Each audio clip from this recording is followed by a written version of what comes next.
I just reset all of my stuff because I wasn't sure if it was me. Okay. Last thing I heard you say was you made a 5 psi tire drop. Okay. Yeah. So we made we're talking about Irwindale. We made a 5 psi tire drop and then a toe adjustment, and it made a world of difference on that place on that bank.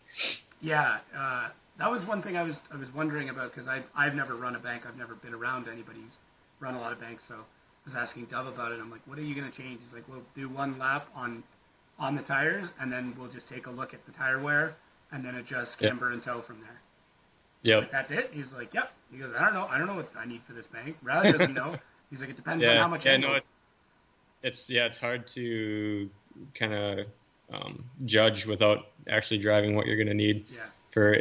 It's just like any flat track or any road course or anything. It's you get there and you make a couple of runs and you kind of go from there. But yeah, it was a challenging track for a lot of people. It's for how simple it looks on paper. It's a really hard track to drive for sure. Yeah, it also isn't as big as I thought it would be. I thought it was going to be huge for some reason. Yeah. I don't know if it's just the fact that there's kind of like two ovals inside of each other, or if it's like the size of the grandstands, or what. But in person, it doesn't look as. I guess it looks big, but it's not as like it's not like a NASCAR oval or anything like that, you know. Well, I think coming out of Texas, I was just like absolutely Right. skewed judgment as to how big is. Right. Yeah. Because that Yeah, place is fucking massive. It's huge. Yeah. I mean, being on the road course is big, Mm-hmm. and then you step back and you look, you're like inside of an oval. You know, it's wild. Did you walk up on the bank at all in Texas? Like just take a stroll? I didn't know. Oh man, it's like tough to climb. Yeah. It's a very steep piece of road, that's for sure. Yeah. Yeah. I've been to a couple other NASCAR tracks, and yeah, they're something else for sure. Yeah.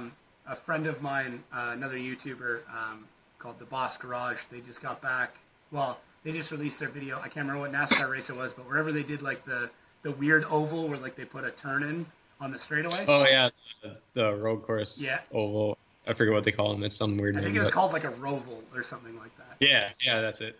So he did that, and he went there for it. I think Penzo brought him, and I was like, "Holy shit, this place is fucking massive!" Like just walking, like I don't know, I forget, but it was also like NASCAR gets a lot of shit because of how simple it seems, but it's really not that simple. No. Yeah, no. I think any sport where you need to be a professional to drive it, you see professionals doing any sport and they make it look easy, but it's, there's a reason they're professionals, Yeah, exactly. I'm sure like professional. Well, look at like professional bowling. You know what I mean? Yeah, You right. look at that, you're like, man, it's just bowling. But I'm like, could you do that? Because I know I Exactly. fucking couldn't. Yeah. Like, there's so Yeah. much of that shit. There's no way I'm ever going to be able to do it. So Exactly. why even be concerned about it? Yeah. But yeah, it's definitely. I don't know. I hope NASCAR does better just because it's a motorsport and I like motorsports in general. But at the same Right. time, like they got to figure something out pretty soon. 'Cause, Yeah, they make some damn cool tracks. Yeah, well, and that's the thing. Without that funding, we would never be able to do some of the stuff that we're doing. Like, you wouldn't be in Texas because if it wasn't for NASCAR, Texas wouldn't be a thing.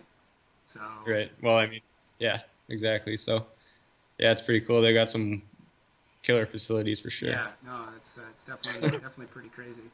So we were talking a bit earlier about Midwest, but like you did something in the Midwest, a couple things in was it MDU that you ran? Yep. So first truck to win, and you won on your rookie season. Yeah. It was the first. I think it was the first truck period. I don't know if it was just MDU or if it was any Pro-Am series. I think there might have been some other trucks in some other series. Yeah. But yeah, I'm the only one that's gotten a license in a pickup truck. So, but yeah, it was cool. It was, everyone asked me why I chose the pickup truck and things like that. And it was just like it's what I had and it's what I knew how to drive. And financially, it really didn't make sense for me to go buy a 240 and build a whole car or whatever before I, knew if it was something that I'd even be good at, because like driving Minnesota events, it's kind of the same people at all the events, and it's not really like we don't get a lot of people from like outside the state traveling here for events, It's not along the way, that's for sure. Right, exactly. And so to like go outside of Minnesota and to drive with other people and to like just to compete in general, like I really had no idea what to expect. Yeah. Because like there wasn't a lot of really pro-am guys. I mean, there's a couple of them in Minnesota, but to get outside and see what kind of level everyone was at, it was pretty wild. So like my very first pro-am event was St. Louis. And yeah, so like I had it was just the hard body with the LS2. It made like 400 horsepower on 235 rear tires, and just kind of went out and drove and ended up qualifying. I think we qualified third at our event, and ended up coming home in fourth.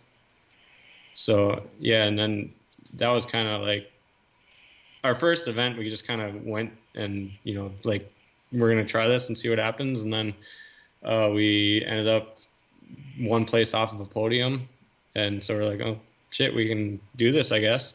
So we went to round two, and it was kind of the same thing. Like maybe round one was a fluke, and but ended up round two, I think we got third place. And then the third round we won, and then ended up coming home with the championship our rookie season, and it was pretty wild. Well, that's a consistency thing too, right? Yeah, definitely. That's the truck was like you throw tires on it and change the oil, and we never made any changes. The things on leaf springs in the rear still. Really? Yeah. Holy shit. Yeah, so like we literally never made a chassis adjustment. We made like fine tire adjustments and stuff like that, but we just ran 235 Kendas and had a motor that didn't blow up, and like I love Kendas. Just drove. Yeah, I love Kendas. So right, yeah. Did you shift anything to the back to try and change the weight distribution? Yeah, it had a rear mount radiator, and the fuel cell was moved all the way back, and stuff. It was battery was in the back of the cab, and AccuSump was all back there. So we had a decent amount of stuff back there. The truck weighed, I think, pretty much identical to what the Z weighs. It was right around 3,000 pounds. Okay. The wheelbase is actually exactly the same as the 350Z. The cab is just obviously the seating position's a little further forward. So your pivot point would have been like beside you, but like up probably shift. Yeah, it was weird. Well, in the truck, I think the pivot point was actually behind you, so it's kind of odd. Yeah, I guess because you're sitting so far forward. You're sitting way forward, and so it kind of pivots behind you, which is, I didn't think it was weird at the time, but then going like after driving the Z, the last time I drove the truck before Irwindale was about a year ago. So I've been driving this Z for a year, and then the weekend before Irwindale, we actually went up to North Dakota for just a fun event, and drove the truck for the first time in a while, and it was it was definitely something to get used to. Is the truck in the shop now? It's not. It's actually still in the trailer from North Dakota. But yeah, otherwise, I'd show you around it. But and you drove the other Corolla Z in your first season? You just did 2 events in Pro Series. That's the car that Literal is in now. Oh, okay. Yep. So when we drove it, it was just a 416 stroker, and the rest of the chassis was fairly identical to what it is now. They made a few, Pro 1 changes. Yeah. Just to get to that level, but yeah, and then we finished our Z up and ran that one this year, and very similar setups. Obviously the LS, the dog box, wise pad. So it was pretty easy to get used to this chassis compared to that one. So that's good too, that you kind of got I don't know all the stipulations of the contract, but for at least a couple of events you could kind of do an arrive and drive and then get a feeling for what the atmosphere is. Exactly. It was super good. They really kind of made the transition from Pro-Am to Pro like flawless, basically. Yeah. So it was really like really fun driving with them. Uh, yeah, and just everyone always says like the jump from Pro Am to Pro 2 is big and this and that, and it really Yeah. is. I mean, without them, I don't think I'd be where I am right now. I, So they were definitely like a huge kind of transition for me, I think which the helped. jump is bigger than a lot of people would expect, and it's not. It has very little to do with the actual driver. Most of the time, the driver is physically ready, mentally ready, and Right. has the skill to compete. But it's the travel, it's the pit crew, having Yeah. a But good truck and trailer, tools, resources, knowing exactly. people. I think that one's even bigger. Like once you get there, like knowing people that can help you out if something does go for a shit. Like there's Yep. so much that, yeah, man, it's crazy. This was the first Yeah. pro. Well, I guess it would have been Atlanta was the first FD event I'd ever been to. So I was Yep. like, okay, well, I've been there for Grid Life. How much different is that? And I'm like, fuck, this is completely different. Yeah, and actually, my very first Formula Drift event that I went to I was driving. So like, there wasn't any like going to see what it's like or anything like that. But it's mentally, it's a huge thing too. I mean, it's so much different than going to a track and driving with your buddies, and it's kind of similar, I guess, to like I don't know, like with other people in other locations, but going from Minnesota to my first pro-am, like that was a pretty big Yeah. thing. Just seeing, just the atmosphere is different. Like it's more legit, and going from a pro-am to FD is kind of in the same way. It's like, it's a lot more serious. Yeah, yeah, and obviously FD being the pinnacle of that, it's like, okay, this is it. And you even look at the pro guys versus the pro two guys, and it's like, man, I look at a few of those pro guys and the amount of shit that they have to do other than drive, and I'm like, man, how do you have time? How do you have time to even drive? Yeah. So Yeah, it's wild. Like I know actually in our last we had like a kind of meeting for the Pro 2 guys at the last event at Irwindale, and Vaughn came in and he was talking to us, and he said, one thing that was kind of made a lot of sense was, the driving is kind of the reward. And it's, you're there to drive, but that's the reward. It's a lot of work off the track. yeah, it's I heard some show notes on that, and I was very excited being a media dude because he's talking about like, don't worry about the podium, don't worry about this, like just get a good media program together, let people know who you are, and then the results will come. And I was like, yeah. That's what I've been saying to like guys for years, and then it's starting to catch on. It is. Yeah. And yeah, it is a huge thing. And that's another thing, jumping from Pro-Am, like we never had media at Pro-Am. Like that's you not had a the thing. same six Like, guys at the track that just always sent you photos. Right. Exactly. And so then coming to Pro 2 and paying hundreds of dollars, if not thousands for media, it's pretty wild. Yeah, it's tough too because like trying to think of the best way to sound this without coming off like a dick. Good media, like spending a couple $100 on media can save you tens of thousands of dollars in sponsorship. Exactly. So that's what it comes down to in my mind. You come off of, any season really, like especially in FD though, you end the season, and if you don't have the results, like what do you have if you don't have media? You at least need a story. Right. You need something coming out of the season, and results aren't always guaranteed. They're the least guaranteed. Right. So yeah, it's huge. It is what it is. Like it's very difficult for me to talk about without just sounding like I'm tooting my own horn. Just promoting yourself, yeah. I don't know. I enjoy like I work in sales normally. So for me to be like to look at a racing program, that is a sale. That is me selling advertising, and any of the bonus rewards and stuff like that is on top of it. It's the same thing with what I do 9 to 5 because it's like I have to sell my service, and then let's just say we win, best business of Muskoka, like the area that we're in. Like that's that's a benefit. That's it. That's Right. very little to do with what you're actually getting. So Yep. what I thought was funny, actually going back to the NASCAR thing, is they were showing the driver who either won the race or came in third, taking photos with the trophy, and there was literally a box of hats from all of his sponsors. And they would throw him a hat. Yeah. He'd put it on. They'd take a picture. He'd take the hat off, grab the next one, and just keep going.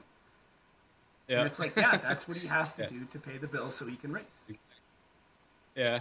FD's not at that level. You'll see yet, that. Right. Well, Getting Vaughn's there. always got his like one monster can, and I'm sure it's the same can that he's carried around all season.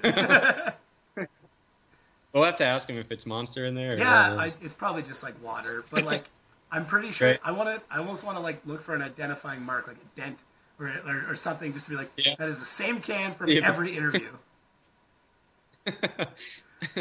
You'll have to sabotage it and write your name on it or something. Yeah, just like bend the lip a little bit so I know that it's the Yep. same can. But so how are things going with you, sponsorship and stuff wise? Because now it's sponsorship season, race season's over. So It's one season into the next Yeah. season, and that's what it is. Yep. So, we're just working on a program for next year. I think we're gonna try and carry over as many of the sponsors as we can, and we're gonna start sending out resumes soon. So we'll see who jumps on board, and our program worked really well last year. Obviously, we're going to start looking for engine help and things like that, just from a reliability standpoint. Yeah, if you can get two engines, even if they're like mildly built, but then like, hey, if we pop this one, we have another one in the trailer, we can throw it in and we're good to go. Exactly. So, little things like that. But, the car itself worked super well last year. So, we don't have like huge upgrades or anything like that. It's not like we're developing a new chassis like we were the year before, and we're not building a whole new car in the off season. So that's a huge help. Point. That makes the off season a little bit nicer. You can take it apart and just clean things and see what's worn and what's starting to fail. Exactly. So, and in that sense too, we'll be able to put a little more effort into our off-season sponsor search and things like that, since we won't be sitting in the garage slaving working on the car all year. That's good though. Like that's your first year is kind of a feeling out, and like I feel like this was your first year really. Like the season before was just figuring out. Our first season. Yep. So this was our first full season. It was our first season operating our own car and running our own program and things like that. So it'll be nice going into our second season. Even having that first half season and then coming in and doing a full season this year, it's a little more laid back.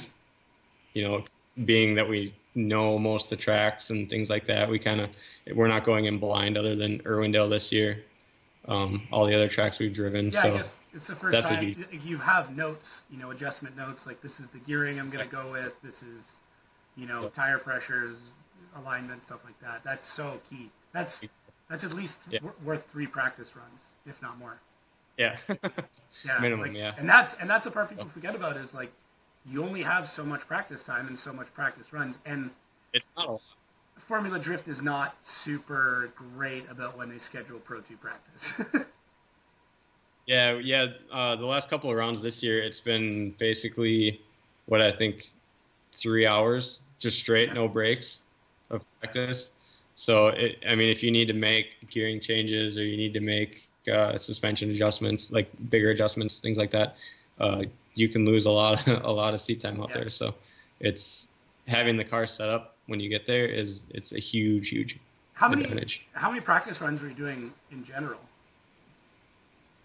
Like, did you guys schedule like we're gonna do 8 runs, we'll nuke through 4 pairs of tires, and then that's our.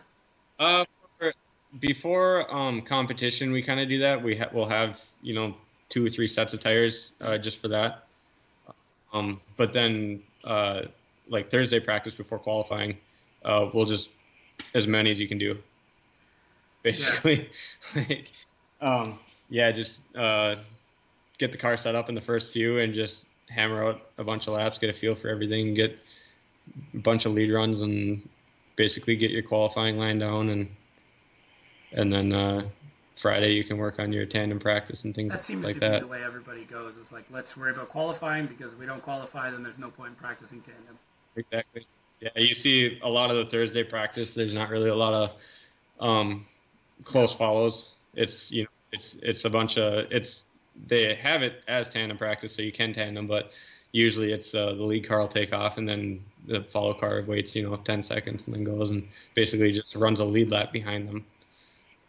So yeah, and that's basically I think what everyone does, and that's what we do, and that way you can, because I mean you're basically setting the car up for lead runs. Yeah, exactly. Were you making any major adjustments between your qualifying setup and your tandem setup? No. In Texas we did, just because we don't have a quick change in this car, and this year we only had one gear set for the rear, and it was a 3.5. And so in Texas it was weird because it was either we were all day on Thursday we were running fourth gear, which it worked okay, but we were like really low in the RPM going through that power alley, and which would not work very well for tandem for follows, because if you get behind a slow car and you end up having to clutch kick a bunch and it just doesn't turn out smooth. So Thursday all day we were in fourth gear. We qualified in fourth gear, and then actually Thursday night we ended up making a bunch of suspension changes, and Friday we just ran third gear all day. So it was like, I think like 30 mile an hour wheel speed difference. That's enough. Which is pretty big. And we were hammering the rev limiter going down that power alley in third gear, but it just, fourth gear was just too tall. When you have the option to shift into it, but yeah, I can see where you're coming from on that end. Yeah, it was because in fourth gear we had the setup really loose, but then in order to run the third gear we had to tighten it up. And so every time and with a tall gear being a 30 mile an hour wheel difference, if you grab fourth, it would it would drop the RPM, 3,000 RPM or whatever, which is huge. The nice thing though, I guess, about having a V8 is that you're able to, not that you can lug the engine, but you still have the option if you needed to, like if a guy's checking up on you, you could slam it down into fourth quick, use that to shift lock to slow the car down. And then if he starts to, there's definitely much power delivery in the V8. So ours is super mild too. The torque curve on it is like from I think it was at 3,000 RPM all the way up to 65. It was over 500 foot-pounds of torque the entire way. So yeah, it worked well for what it was. No, that's it's different approaches, right? Like the 2J approach. Yep. I can use as a reference because it's the one I know the best. But Riley's got to keep that thing screaming constantly.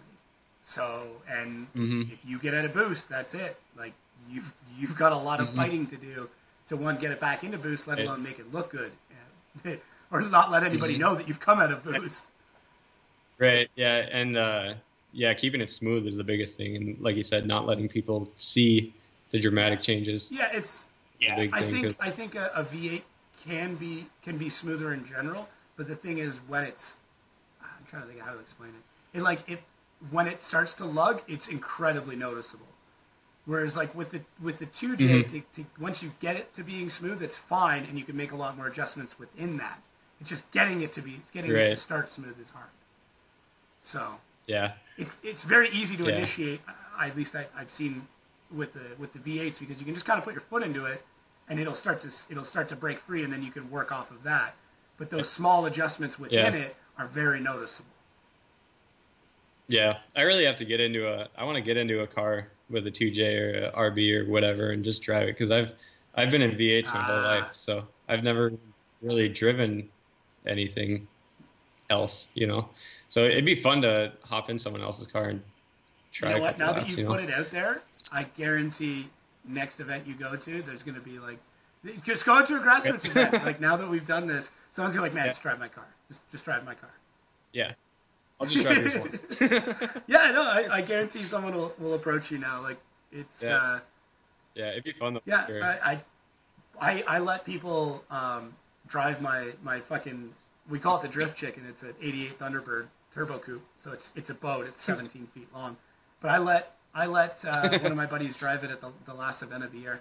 He drives like a turbo Miata, so completely different car. Sure. And I was like, here you go, like jump in, see what you think. And he's like, this is the biggest hunk of shit I've ever driven in my life. But I don't know. I think it's fine. I'd lend my car out any day of the week. Although it needs to go to the scrap bin. I don't. Right. I wonder if it would help, tandem wise or competing wise, to know, to be able to hop in a different car and know what it's going to be like, because then you almost see what the competitor's working with. You know what I mean? I think. So in all motorsports, there are games that are played, and drifting is no different. And there are strategies that are used, and fuck, you know what I'm getting at here. Like, nobody like deliberately is like, I'm gonna do this to fuck this guy up, but there are tactics that you can use to like give yourself a bit more an advantage. So I think knowing how a large turbo car operates would be a huge benefit, because you could then say, well, if I do this part of the track maybe a little bit slower, they're going to have more of a difficulty following, and then I can take off in this part, or vice versa. Now, a good driver following should be able to fix that, but you still have a bit more of an advantage, right? Right. Makes it more. Yeah, like there are drivers that going up to the line do not go very fast at all, and I'm sure you've seen them. We don't have to name names, but there are guys that do not go up to the initial point very fast at all. Once they get there, though, it's like drop a gear and then they're gone. And then there's other guys who fucking drag race to the initiation, and then they're super slow the rest of the way around the track. So if you play one of those strategies, that may work better or worse against the vehicle that you're going up against. But then you get someone like Jonathan Hurst, who's got a twin turbo V8, and then you just fuck for everything. He's just gone, just bye. But that's, spotters come into play. Oh yeah. In that scenario, big time. You can, another big jump from Pro-Am to Pro 2 right there. You utilize your spotter a lot for everything from initiation to run-up speeds to how they're initiating, and there's so many variables that you don't really think about. Even the people watching FD. Judges and stuff like that as well. Yeah. So there's. Yeah, having someone who can communicate with the judges to let, a spotter's going to only see so much, but a judge is the one at the end of the day that matters. So you can communicate with Ryan Montana is great for that. He'll talk to any spotter and give them whatever tips they need. Yeah. But I think that's probably that's one of the biggest ones is that communication between judge and driver. Yeah, for sure. Yeah, Ryan, my wife is my spotter, and he's talking with her all through practice and telling me what I need to do and where I suck. And another fellow Canadian. That dude's awesome. He's been on. He actually, when was he on last? He was on a while ago, but he was in Brazil for one of the rounds, and I was like, we had scheduled it, and he didn't tell me he was in Brazil, and he did the podcast from like a cantina. Like there was like a party going on, and he's just like sitting in this bar, fucking drinking beer in Brazil, talking to me. But, he's a super nice guy. He's great. He's great for the sport. He's great for the sport. I was telling him he needs to. Sure. I was trying to get myself a new job, but I was like, man, you should get a cameraman to follow you around all the time.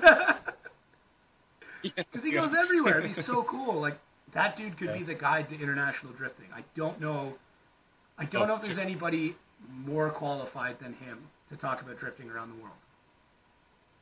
Right. Did you see that video he posted today? Which one? It had to have been practiced somewhere for one of the international events, but it looked like it was almost down the side of a ski slope. I commented on it. Like you look over and it's like the car goes by you, and then it goes around another corner, and then all of a sudden it's 100 feet below you. It's one of the tracks in Brazil, and I believe he said it was a 238 drop from corner 1 to corner 3, and it's all downhill. And because I was like, man, how would you do that? Because you'd be super slow through the corner, but then you'd have to get on the power to manji the straight to then slow down a shit ton in the corner again.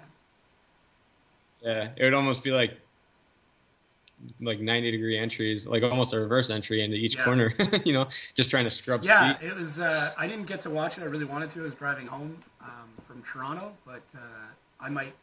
Yeah. I saw the one. I might watch the competition tonight. I try and watch as much international drifting as I can, but there's only so much time in the day. Yeah. Exactly. Yep. I catch up a lot in the winter though. I'll go back and like rewatch like all of Irish Drifting Championship in like February. Yeah, like we just got back from Irwindale on last Monday, and I don't think the guys down south really have to deal with it, but we gotta like get the trailer unloaded and like winterize the trailer and get everything put away. And dude, it snowed here the other day. So. Yeah, like it didn't stay, but it snowed. Yeah, we're luckily the past few days have been pretty warm, but yeah, it's winter. So. On that note, do you do any like ice drifting or winter racing or anything? I want to this year. I'm sure the Z will be torn apart, but I want to try and stud some tires and throw them on the truck and get out there. I've got a couple buddies who do a lot of it, so I recommend it to sure. everybody. It doesn't matter if you're from California. It's like it's the cheapest, easiest, and most fun seat time you'll ever have. Yeah. It's low speed, right? Like you can practice a lot of tandem stuff without the risk of really causing a lot of damage. Right. Well, do you guys stud tires? Or do you just run straight ice? I did. What did I do? I did. So studded tires all the way around, but like road stud tires, right? Just like the little beads. Okay. And then for the front inside camber, I put in, I guess it'd be 1/16 studs, like very very small. So that way the car, if I push the car too hard, it would still understeer. So that way it wasn't it wasn't like super super grippy. I still had to think about what I was doing. Yeah, the dudes who I know that run it, they actually put bolts through their tires and sharpen the bolts. That's intense. And yeah, they say it's actually very similar to dry conditions on tar. I haven't gone that extreme. So, do they like tube the tires? I tandem with that. Do they like tube the tires? No, I think they use like a sealer. They they put the shit on the inside and kind of like a bead sealer type stuff, or even like the slime that grow on tires. Yeah. So they bolt them and then they nut and washer on the inside and outside, so it actually does seal. But then they just run a sealer on the inside also.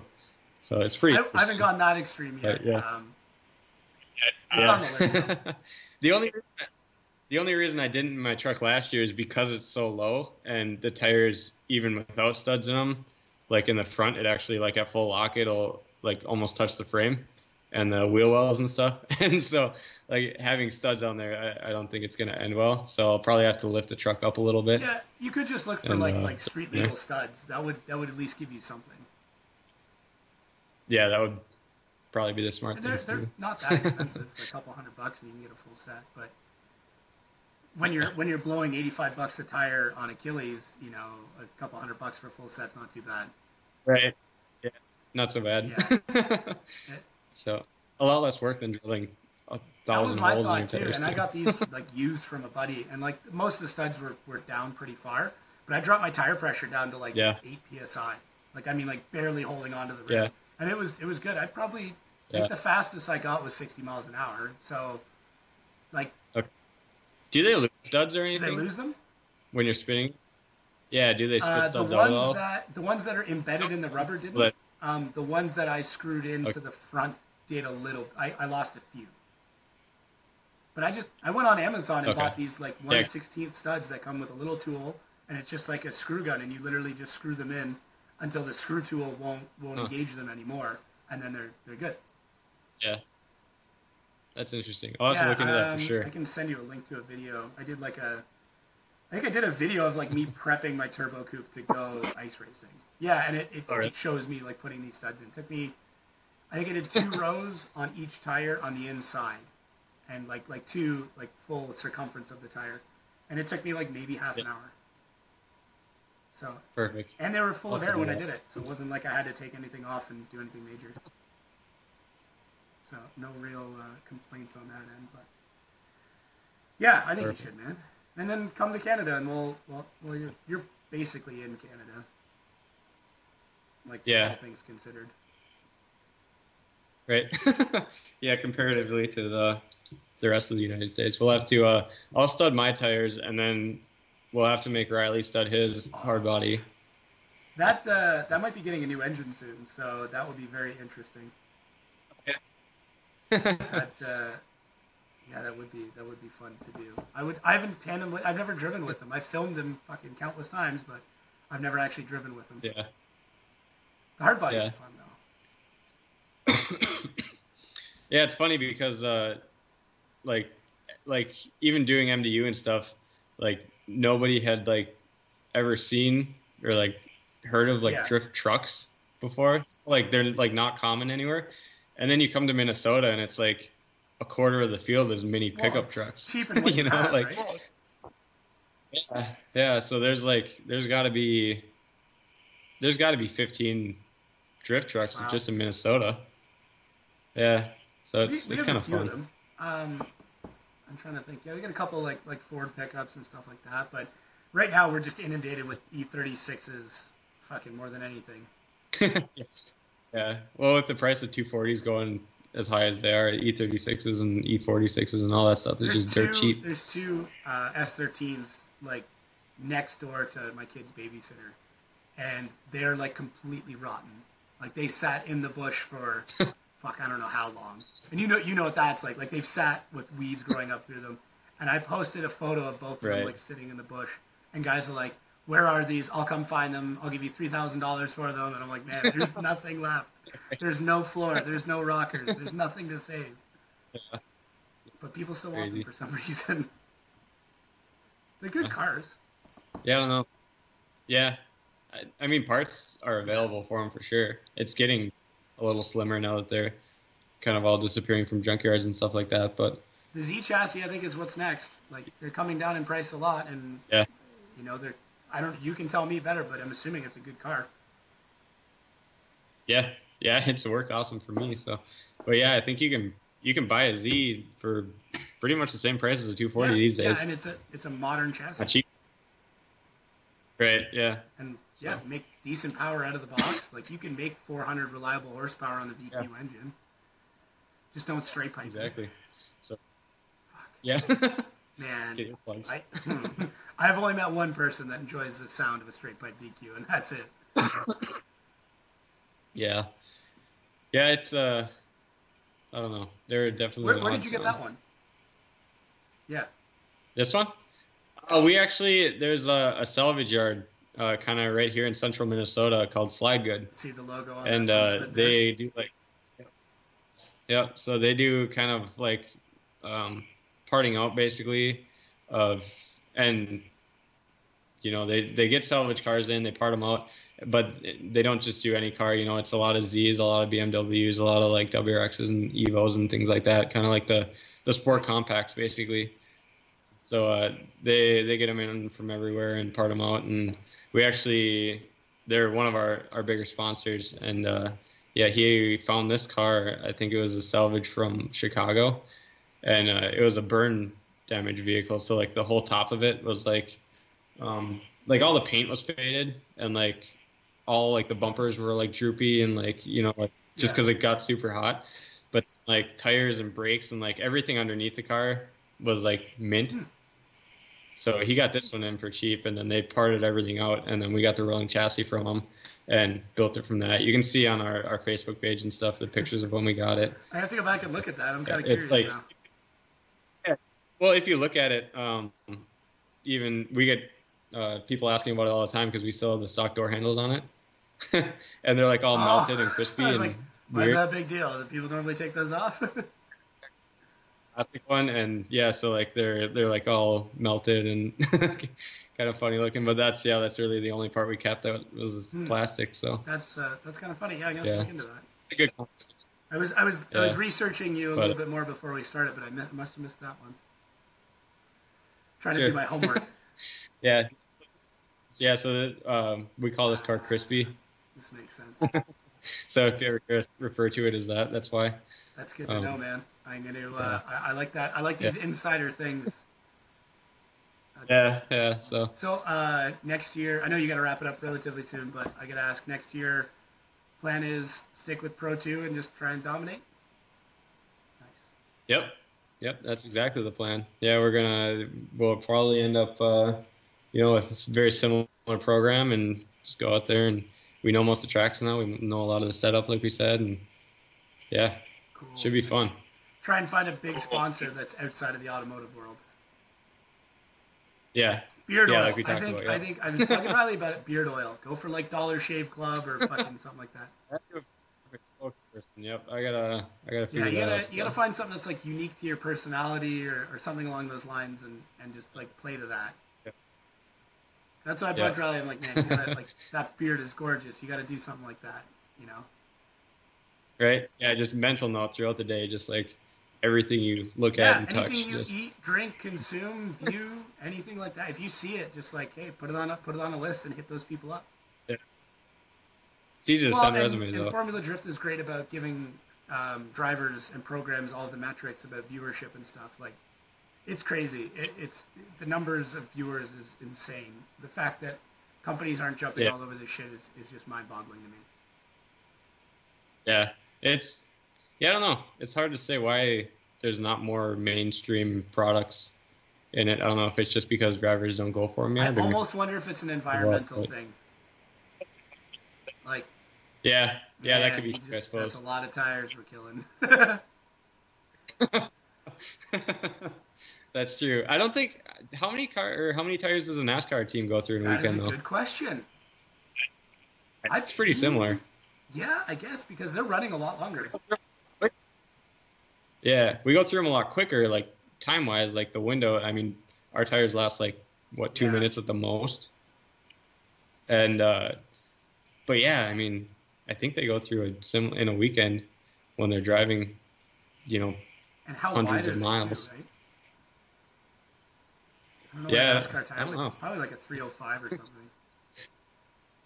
I never thought of that. Bigger. They're going through way more fuel too. Way more fuel. And it's go. not ethanol. Most of these guys run ethanol. We're just burning corn. Yeah. Or fruit juice or whatever. What's the Isn't there a fuel company in FD that's fruit juice or something? Yeah. Kaufman. It's Kaufman runs it. Yeah. Fucking weird. Yeah, I forget what it is though. It's almost like a biofuel kind of thing, but it's ethanol. Made from fruit. And I think they make jams and shit too, and this is like the byproduct of it. It goes into Kaufman's tank. Yeah. Anyways, man, I know we're about 1:15 now, so I know you got to head out. Do you want to do the usual list of plugs of where people can find everything Alec Robbins? Yeah, Instagram, Facebook. We're at all of our handles are Alec Robbins Racing. Super easy to find, so cool. Hit us up on there. Yeah, I'll put everything down in the little show notes and stuff like that too, and that way people can click on that. So this one will actually come out on Wednesday. So we're recording today, but it'll be released on Wednesday. Other than the people who watch this live, so for anybody watching live still, I apologize for the glitches. Yeah. We're still working it out. It's a process. Yeah, we kind of had 3 episodes. There's 3 parts. Oh man, everybody wanted me to do it. I got so many emails and shit about doing it live, and I'm like, all right. And then now that I have, it's just a giant pain in the ass, but it's part of the process. So. Cool, man. Exactly. Well, I appreciate. Cool. Well, thanks for coming on, man. I was glad. I'm glad we got the chance to hang out at Irwindale and get all this set up. So. No, that's definitely. awesome. So I will definitely be talking to you soon. Thanks, man.